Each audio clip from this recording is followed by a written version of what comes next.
Hello, I'm Katrina Farrell, Public Information Officer with the City of Henderson Police Department. This critical incident community briefing is intended to provide you with information about an officer-involved shooting that occurred in the City of Henderson on May 30th, 2022. This is the first officer-involved shooting involving City of Henderson police officers in 2022.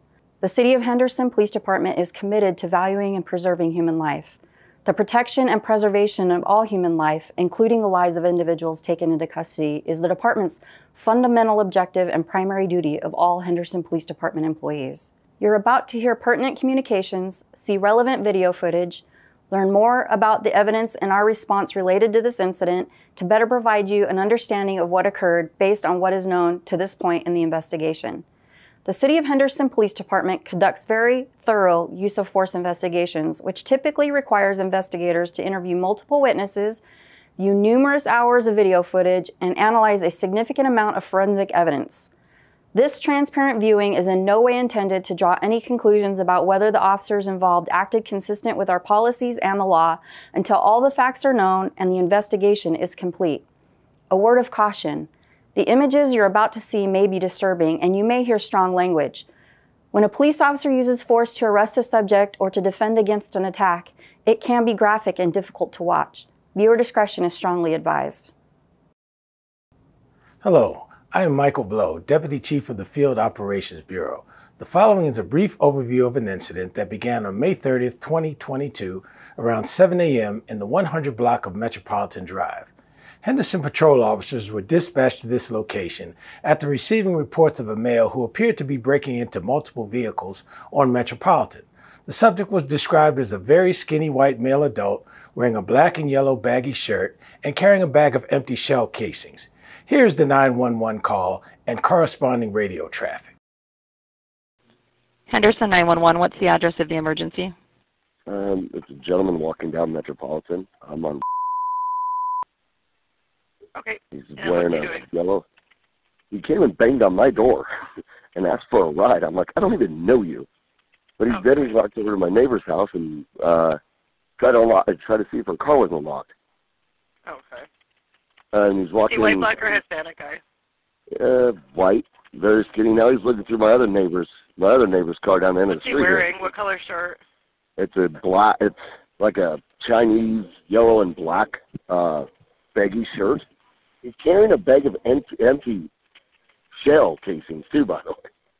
Of empty shell casings, like guns? Yeah, they're all over. They're even all over my driveway. Okay. Does he appear intoxicated or on drugs? Yeah. Now I don't know where Which he's. one? Does he look like he's intoxicated or on drugs? Drugs. Any weapons on him? He just got my buddy's truck. Hey! What address is that, sir? What's his address? 140 something. 140 something. What's yours? What, Metropolitan or something? Metropolitan. 122 or so. He's in my neighbor's. He's in my. What kind of truck is it? A gray Chevy Colorado sitting on the street. Okay, we've already got officers on the way, so just tell me what you see, okay? 61 Control, can you copy 425A on Metropolitan Drive in Edward 2? Edward 61. 122 Metropolitan Drive. The peer advisor was a subject walking around asking the PR for a ride, then checking the neighbor's car door, right? Continuing, they're now advising he is actually inside the PR's friend's gray Chevy Colorado at approximately 122 Metropolitan. He's going to be a WMA, very skinny, black and yellow baggy shirt, carrying a bag of empty shell casings. Break control continuing, advising that he appears to be on 446 and he's possibly wearing black pants. Break control continuing, the PR is going to be watching. He's on the corner of Linden and Metropolitan, and the subject's inside the gray Chevy Colorado in front of 122 Metropolitan Drive. I'll send you code 9 says unclear. Oh, Edward 61 copy, en route from Taylor and Lake New. 2 Edward 21 control, can you stand by and be en route as well? Affirm. Control 2, Edward 61, going to be arriving here shortly. Edward 61, just to advise they're stating he's now getting in a silver Trailblazer that was in front of the Chevy truck. Copy, show me arriving. Edward 61. Control 2 over 61, give us a ready, just ran eastbound. All units code red on main reference the subject running on the east side. Code red on correction info. Right, he's not in the neighborhood, he's in a backyard. I can see him. Subject's eastbound in the neighborhood in a backyard. He's an HM, he's got a black and yellow shirt on. Subject's an HM, black and yellow shirt. Black hair. Short black hair. Saw him in the backyard of 119 Metropolitan. He's heading like northeastbound into the neighborhood. Copy last in the backyard of 119 Metropolitan.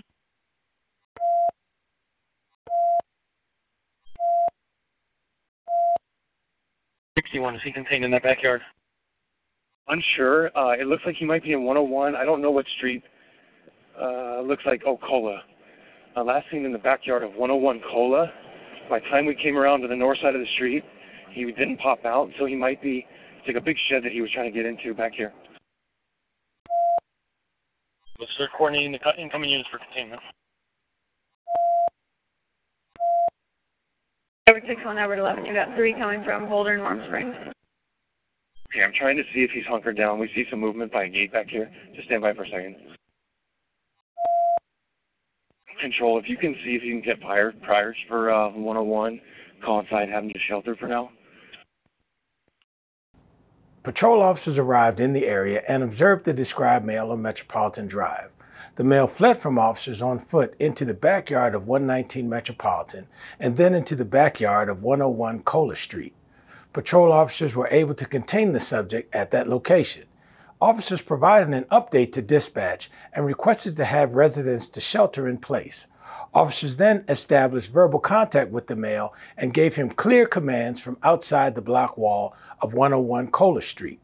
The suspect did not comply and yelled, "Shoot me," several times at the officers.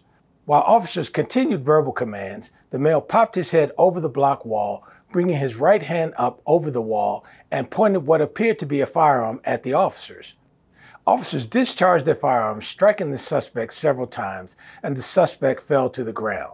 Officers immediately gained access to the backyard and began rendering advanced first aid until paramedics arrived on the scene. The male was transported to Sunrise Trauma Center at that time. All right, he's definitely in this backyard. Hey, let me see your fucking hand. 101 Cola.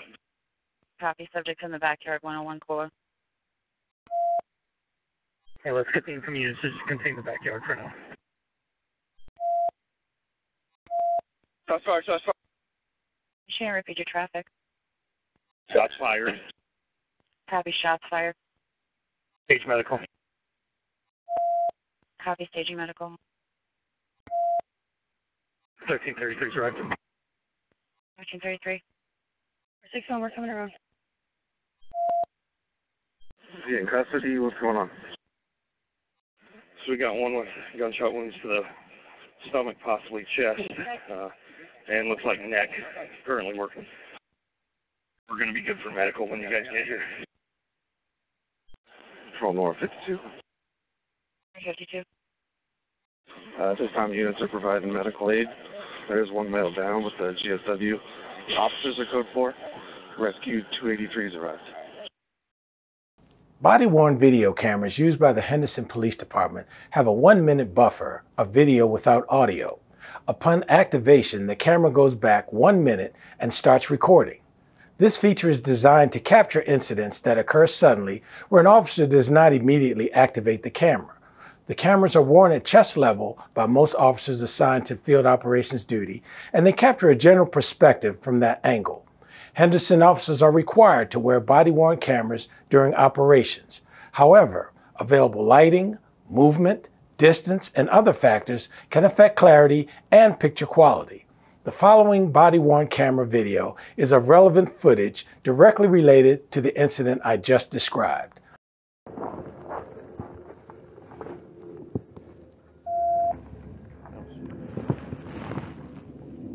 Oh, he's right here. Yeah. You're not Henderson, please. Get up and let me see your Alright, hands. he's definitely in this backyard. Hey, let me see your fucking hands. 101 Cola. Keep both your hands where I can see them. Do you understand me? Stand up right now. Slowly stand up. Get up. Do not fucking reach for anything. Do you understand what I'm telling you? If you reach for a gun, you're gonna get shot. Do you understand? Stand up. Let me see your fucking hands. Let me see your fucking hands. Does he have a gun? No gun, no gun, no gun. Sue me. Get out. Let me see your hands right now. Fuck out. Hey, he's reaching around. You good? You good? You good? You good? You good? Drop the gun! Drop the gun now! Do not fucking move! Drop the gun! Let us see your hands! Are you good? Let the gun! Drop the gun! Drop the gun now! Do not move! Get away from the gun! Are you good? I don't see nobody, man. Oh, he's right here. Yeah. Do not fucking move! Get up and let me see your hands! Hey, let me see your fucking hands! 101, Cola. Keep both your hands where I can see them. Do you understand me? Stand up right now. Slowly stand up. Get up. Do not fucking reach for anything. Do you understand what I'm telling you? If you reach for a gun, you're gonna get shot. Do you understand? Stand up. Let me see your fucking hands. Show me. Show me. Let me see your fucking hands. Show me. Show me. No gun. No gun. No gun. Show me. Get out. Listen. Get the fuck out. Hey, he keeps reaching around.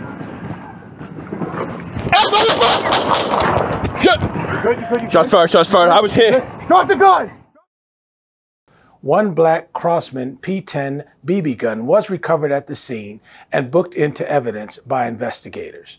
The BB gun used by the suspect had a realistic appearance as seen in the photograph.